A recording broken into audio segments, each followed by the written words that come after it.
आपण पाहत आहात स्वराज्य न्यूज. सत्य हेच जे तुमच्या समोर.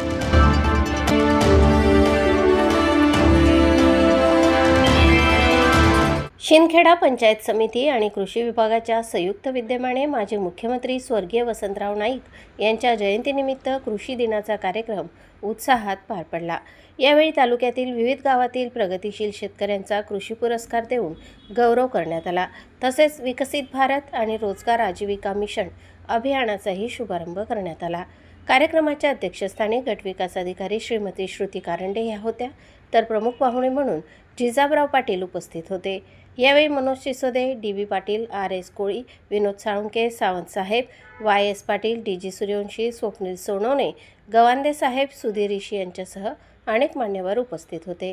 कार्यक्रमात दामोदर विठ्ठल आहेरे, कृषीप्रेमी मुख्याध्यापक सुरेश पाटोळे, किसन अण्णा खलाणे, पांडुरंग सूर्यवंशी, पत्रकार प्रभाकर अडगाळे, परमेश्वर माळी, भरत खलाणे, लक्ष्मण आहेरे, चेतन भदाणे यांच्यासह विविध गावातील शेतकरी व नागरिक मोठ्या संख्येने सहभागी झाले होते. कृषी क्षेत्रात उल्लेखनीय योगदान देणाऱ्या शेतकऱ्यांचा सन्मान करून त्यांच्या कार्याचा गौरव करण्यात आला. कार्यक्रमातून आधुनिक शेती, शेतकरी सक्षमीकरण आणि ग्रामीण विकासाचा संदेश देण्यात आला. प्रतिनिधी प्रभाकर अडगाळे आणि वृत्तनिवेदिका सीमा पाटीलसह स्वराज्य न्यूज, शिंदखेडा. तुम्हाला आमच्याकडून जेवढं सहकार्य होईल तेवढं आम्ही तुम्हाला प्राधान्य देऊ. आपले पदाधिकारी, माजी पदाधिकारी सर्वजण आपल्या सहकार्यासाठी आहेतच. सर्वांनी खूप छान टेक्निकल नॉलेज पण दिले आहे.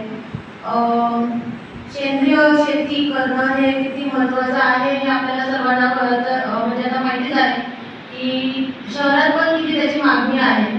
आपल्याला त्याचा मोबदला पण जास्त मिळतो. तुमचं जेवढं श्रम आहे त्याच्या बदल्यात तुम्हाला जे आपण पारंपरिक शेती करतो तर त्याच्यामध्ये तुम्हाला कमी मोबदला मिळतो. पण ह्याच्यात खरंच खूप चांगलं आहे. मी आता पुण्यात राहते आणि मी पाहिलं आहे की तिथे सेंद्रिय शेती किंवा सेंद्रिय जे प्रोडक्ट्स असतात तर त्याला किती मागणी आहे.